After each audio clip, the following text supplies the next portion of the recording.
মৰমৰ ছাত্ৰ-ছাত্ৰীসকল, মই তোমালোকক পুনৰ এই চেনেলটোলৈ স্বাগতম জনাইছোঁ আৰু আজি আমি এটা বিশেষ খবৰ লৈ আহিছোঁ এই ভিডিঅ'টোৰ যোগেদি। গতিকে ভিডিঅ'টো শেষলৈকে চাবা আৰু নিশ্চয় তোমালোকে এটা গ্ৰেট নিউজ পাবা। আৰু ইতিমধ্যে কিছুমানে হয়তো গমেই পাইছা, কিন্তু তথাপি মই যিসকলে গম পোৱা নাছিলা এই ভিডিঅ'টোৰ যোগেদি নিশ্চয় তোমালোকৰ অহা 2021ত যি মেট্ৰিক পৰীক্ষা হ'ব, সেবাৰ দ্বাৰা পৰিচালিত যি HSLC এক্সাম তোমালোকে দিব লাগিব, তাৰ তোমালোকৰ নতুন চিলেবাছ দিছে। গতিকে সেই চিলেবাছৰ বিষয়ে আজি আমি এই ভিডিঅ'টোত আলোচনা কৰিম। তোমালোকে ভিডিঅ'টো ভালদৰে চাই ল'বা। এতিয়া আমি আটায়ে তোমালোক বুলি ক'লে ভুল হ'ব, আমি আটায়ে COVID-19ৰ এই ভয়াৱহ পৰিস্থিতিৰ সৈতে আমি মোকাবিলা কৰি আছোঁ আৰু ইতিমধ্যে স্কুল কলেজ সকলোবোৰ বন্ধ হৈ আছে। আমি অনলাইনৰ যোগেদিহে আমি কি কৰিছোঁ, আমি শিক্ষক ছাত্ৰ ছাত্ৰীসকল ভাৰ্চুৱেল লাৰ্ণিং আমি কৰি আছোঁ। গতিকে এই কাৰণে কি কৰিছে, সেবাই তেওঁলোকৰ যি চিলেবাছ আছিল, তেওঁলোকৰ যি কোৰ্চ কণ্টেণ্ট আছিল, সেয়া অকণমান কমাই দিছে। ৰিভাইজ কোৰ্চ কণ্টেণ্ট আমালৈ তেওঁলোকে প্ৰেৰণ কৰিছে আৰু তোমালোকৰ যি চিলেবাছ আছিল, প্ৰত্যেকটো বিষয়ৰে চিলেবাছ তেওঁলোকে যথেষ্টখিনি কমাই দিছে। যিহেতু ছেপ্টেম্বৰ মাহতো ক্লাছ আৰম্ভ কৰিব পৰা নহ'ল ভয়াৱহ পৰিস্থিতিৰ কাৰণে, আৰু সেইকাৰণে সেবাই অকণমান কোৰ্চ কণ্টেণ্টটো কমাই দিছে, আগতকৈ কমাই দিছে। আৰু পোনপটীয়াকৈ আহাচোন বাৰু আমি আলোচনা কৰোঁ ইংৰাজী বিষয়টোৰনো কি কোৰ্চ কমালে, চিলেবাছত কি তোমাৰ পাঠ অন্তৰ্ভুক্ত কৰিলে, কি নকৰিলে, আমি বিতংকৈ এই ভিডিঅ'টোত জানোচোন। আহা বাৰু, ইয়াতে তোমালোকে দেখিছাই revise course content only for HSLC examination 2021 in view of COVID-19। COVID-19ৰ কাৰণে সেবাই কি কৰিছে, 2021ত যি HSLC এক্সাম হ'ব তাৰ কাৰণে ৰিভাইজ কোৰ্চ কণ্টেণ্ট পঠাইছে। আগৰ চিলেবাছতকৈ কিছু কমাই তেওঁলোকে নতুন চিলেবাছ বনাইছে। গতিকে আমি চাওঁচোন আহা। English second language subject code C1। ইংলিছটো সদায় এতিয়া আজিকালি তোমালোকৰ মেট্ৰিক পৰীক্ষাত কি আছে, ছাবজেক্ট কোড আছে কিছুমান, যে ছাবজেক্টটোৰ নাম লিখাই নাথাকিব তোমালোকৰ মাৰ্কশ্বিটত, C1 বুলি লিখাই থাকিব। C1 তোমালোকে ইংলিছ পেপাৰ বুজিবা। আৰু গতিকে সেই ইংলিছৰ আমি কি আছে চাওঁ, থিয়ৰী টোটেল মাৰ্কছ 90। তোমালোকে জানাই যে থিয়ৰীত মাৰ্কছ থাকে 90 আৰু ইণ্টাৰনেল এছেছমেণ্টত থাকে 10, যিটো নম্বৰ আমাৰ কি কৰে, স্কুলবিলাকৰ পৰা তোমালোকক দিয়ে তোমালোকৰ পাৰফৰ্মেঞ্চ অনুযায়ী। আৰু টাইম তোমালোকে জানাই, সেই 90 মাৰ্কছৰ কুৱেশ্যন আনচাৰ কৰিব লাগিব তোমালোকে 3 আৱাৰ্ছৰ ভিতৰত, 3 ঘণ্টাৰ ভিতৰত। আৰু এই গোটেইখিনি মিলি এই 100 নম্বৰৰ ভিতৰত তোমালোকে 5 মাৰ্কছ হয় 30 মাৰ্কছ, 30 নম্বৰ পাব লাগিব। আৰু যিটো তোমালোকৰ ইণ্টাৰনেল এছেছমেণ্টৰ মাৰ্ক 10ৰ ভিতৰত যি পোৱা তোমালোকক স্কুলৰ পৰা দিব, আৰু বাকী 90 মাৰ্কছৰ যি থিয়ৰী এক্সাম হয় তাৰ 5 মাৰ্ক হৈছে, পাছ কৰা নম্বৰ হৈছে 27। গতিকে 27 তোমালোকে যিকোনো উপায়েৰে 90ৰ ভিতৰত পাবই লাগিব, তেতিয়াহ'লেহে পাছ কৰিবা। এইখিনি কথা তোমালোকে নিশ্চয় জানাই। এতিয়া আহিছোঁ আমি পোনে পোনে যে কি লেচন বা ইউনিট লাগিব। এতিয়া আমাক প্ৰথমতেই লাগিব ৰিডিং কম্প্ৰিহেনশ্যন। ৰিডিং কম্প্ৰিহেনশ্যনৰ হৈছে যে তোমালোকে যি কম্প্ৰিহেনশ্যন কুৱেশ্যন আনচাৰ কৰিব লাগে, তোমালোকৰ কম্পজিশ্যন পাৰ্টটোত 2টা প্ৰ'জ পেছেজ দিয়ে, তাৰে এটা চিন আনটো আনচিন। 2টা তোমালোকক পেৰেগ্ৰাফ দিব, এটা চিন পেৰেগ্ৰাফ তোমালোকে জানাই যে তোমালোকৰ পাঠৰ অন্তৰ্গত এটা পেৰেগ্ৰাফ এটা তুলি দিয়া হ'ব। তোমালোকে যি লেচন পঢ়া সেই প্ৰ'জ লেচন কেইটাৰ পৰা এটা তুলি দিয়া হ'ব এটা পেৰেগ্ৰাফ, আৰু সেই পেৰেগ্ৰাফটোত থকা কথাখিনিৰ ওপৰত ভিত্তি কৰি তোমালোকক কিছুমান কুৱেশ্যন কৰা হয়, আৰু সেই কুৱেশ্যনৰ আনচাৰবিলাক উত্তৰবিলাক তোমালোকে নিজৰ ভাষাতেই দিব লাগে সেইটোকে কয় চিন পেছেজ আৰু আনটো হৈছে আনচিন আনচিন বুলি কোৱাৰ লগে লগে তোমালোকে নেদেখা আনচিন মানে হৈছে নেদেখা অৰ্থাৎ তোমালোকে প্ৰজত পঢ়িবলৈ নোপোৱা এটা বেলেগ মানে পেছেজ এটা দিব আৰু সেই পেছেজটোৰ ওপৰত ভিত্তি কৰি কিছুমান কুৱেশ্যন কৰা হ'ব সেই কুৱেশ্যনৰ তোমালোকে আনচাৰ কৰিব লাগিব গতিকে তোমালোকে এইটো নিশ্চয় জানাই যে কম্প্ৰিহেনশ্যন আমাৰ দুটা কম্প্ৰিহেনশ্যনৰ কুৱেশ্যন আহে দুটা মানে প্ৰ'জ পেছেজ দি দিয়ে আৰু তাৰ পৰা তোমালোকক প্ৰশ্ন সোধে গতিকে এই দুইটা মানে কম্প্ৰিহেনশ্যন পেছেজত মাৰ্কছ থাকে তোমালোকে আগতেও ইতিমধ্যে এইটো ঠিকেই আছে আগৰ নিচিনা একে আছে 5-5কৈ 10 নম্বৰ থাকিব তাৰপিছত আহিল ৰাইটিঙত তোমালোকৰ থাকে ট্ৰেন্সলেশ্যন অৰ ছাবষ্টেন্স ৰাইটিং হয় তোমালোকে ট্ৰেন্সলেশ্যন কৰিব লাগে নহ'লে ছাবষ্টেন্স ৰাইটিং মানে হৈছে সাৰাংশ লিখন তোমালোকে ট্ৰেন্সলেশ্যনো কৰিব পাৰা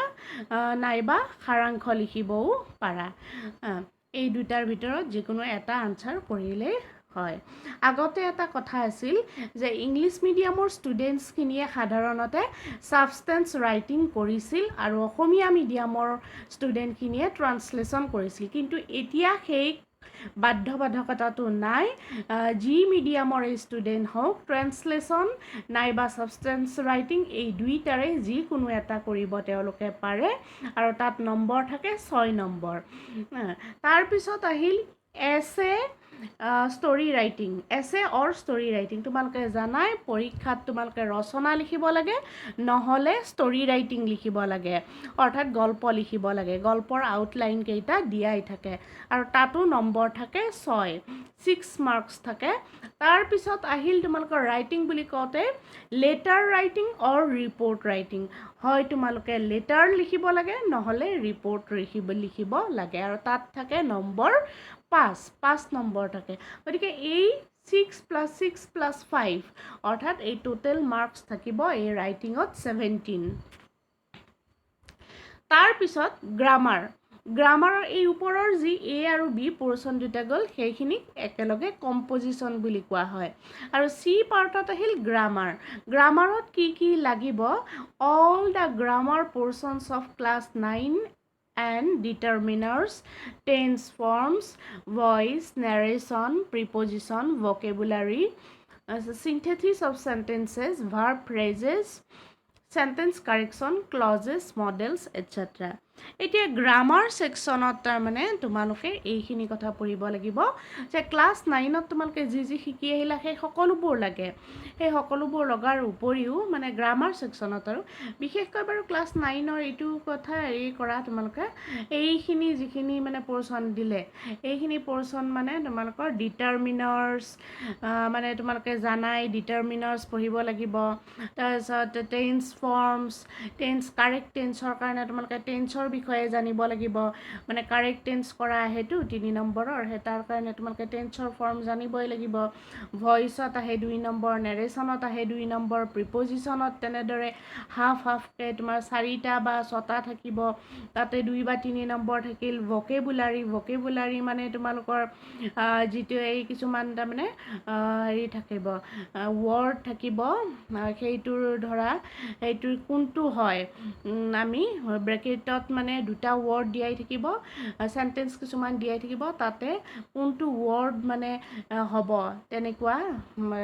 কোনটো ৱৰ্ড হয় মানে সেইটো চুজ কৰিব লাগে এই ভকেবুলাৰীত তোমালোকে সেইটো লিখিব লাগিব তাৰপিছত সিনথেসিস অফ সেন্টেন্সেছ মানে তোমালোকে জানাই যে দুটা বা তাতকৈ অধিক তোমালোকে সেন্টেন্স লগাই এটা কৰিব লাগে তাৰপিছত ভাৰ্ব ফ্ৰেজেছ মানে তোমালোকে কিছুমান ভাৰ্ব ফ্ৰেজেছেৰে মেক সেন্টেন্স কৰিব লাগিব বাক্য সাজিব লাগিব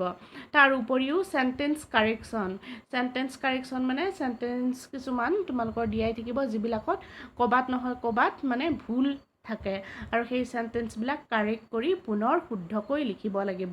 আৰু সেই সেন্টেন্স কাৰেকশ্যনটো তাৰমানে ক্লজ মডেলছ এইবিলাকৰ ওপৰত ভিত্তি কৰিয়ে সাধাৰণতে দিয়া হয় এই যে তোমালোকে পালা যে তোমাৰ determiners tense forms voice narration preposition আৰ vocabulary synthetics of sentences verb phrases sentence correction এই সকলোবোৰ মিলি মাৰ্কছ থাকিব 20 গতিকে এই গ্ৰামাৰ সেকশ্যনটোত 20 মাৰ্কছ থাকিব তাৰপিছত আহিল লিটাৰেচাৰ বা টেক্সট বুক যি তোমালোকে টেক্সট বুক পঢ়িছা ফাৰ্ষ্ট ফ্লাইট এতিয়া তাৰেনো কি লেসন লাগিব সেইটো অতি গুৰুত্বপূৰ্ণ চোৱা গ্ৰামাৰখিনি আগৰ নিচিনা একেই আছে গ্ৰামাৰত একো সালসলনি কৰা নাই নম্বৰ একো কমোৱা নাই যে আগতে গ্ৰামাৰ পোৰ্শন তোমালোকে যি পঢ়িব লাগিছিলে মানে ইয়াৰ আগৰ কেই বছৰত যি সিলেবাস আছিলে সেই একেই আছে কিন্তু প্ৰোজ পোয়েট্ৰি এইবিলাকত অলপ চেঞ্জ হৈছে এইটো চাই লোৱা তোমালোকে যে ফাৰ্ষ্টতে আমাৰ প্ৰোজ লাগিব এ লেটাৰ টু গড তাৰপিছত দ্বিতীয়তে লাগিব Nelson Mandela long walk to freedom আৰু তৃতীয়তে লাগিব glimpses of India tea from Assam তোমালোকে জানাই যে আগতে কিন্তু কি আছিল যে প্ৰোজত আমাক কেইবাটাও প্ৰোজ লাগিছিল কিন্তু এতিয়া মাত্ৰ তোমালোকে তিনিটা প্ৰোজ পঢ়িব লাগিব আৰু সেই তিনিটা প্ৰোজতে কিন্তু ভালেখিনিও নম্বৰ দিছে গতিকে তোমালোকৰ কাৰণে নিশ্চয় ভাল কথা যে তোমালোকে এটা লেসন যদি খুব ভালদৰে জানা তেতিয়া মানে কি বেছি নম্বৰৰ কাৰণে তোমালোকে প্ৰিপাৰেশ্যন তোমালোকৰ হৈ যাব গতিকে এই লেটাৰ টু গড আৰু Nelson Mandela a long walk to freedom এই দুইটা লেসন মিলি আহিব তোমালোকৰ 15 মাৰ্কছ এই 15 মাৰ্কছ তাৰপিছত নেক্সট আহিব গ্লিমছেছ অফ ইণ্ডিয়াৰ টি ফ্ৰম আছাম নামৰ যিটো লেসন আছে সেই লেসনটোৰ পৰা তোমালোকৰ 6 নম্বৰ 6 মাৰ্কছ আহিব গতিকে এইটো নিশ্চয় ভাল কথা তোমালোকৰ কাৰণে মানে তোমালোকে ভালদৰে যদি এই লেসন তিনিটা প্ৰিপাৰেশ্যন কৰা তোমালোকে 21 মাৰ্কছৰ কাৰণে প্ৰিপাৰেশ্যন হৈ যাব আগতে যিটোৰ কাৰণে বেছি লেসন পঢ়িব লাগিছিল আৰু তাৰপিছত পয়েট্ৰিৰো তেনেদৰে কমোৱা হৈছে মাত্ৰ তোমালোকক তিনিটা পয়েম লাগিব a tiger in the zoo তাৰপিছত নেক্সট লাগিব দ্য টেল অফ কাষ্টাৰ্ড দ্য ড্ৰেগন আৰু থাৰ্ডত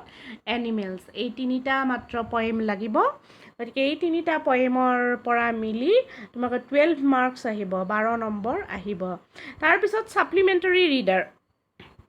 ছাপ্লিমেণ্টাৰী ৰিডাৰৰো কোৰ্চ কমোৱা হৈছে আগতে তোমালোকে 4টা লেসন চাবলৈ লাগিছিলে কিন্তু এতিয়া ফুটপ্ৰিণ্টছ উইদাউট ফিটৰ তোমালোকে মাত্ৰ 2টা লেসন পঢ়িলেই বা 2টা লেসন প্ৰিপাৰেশ্যন কৰিলেই হৈ যাব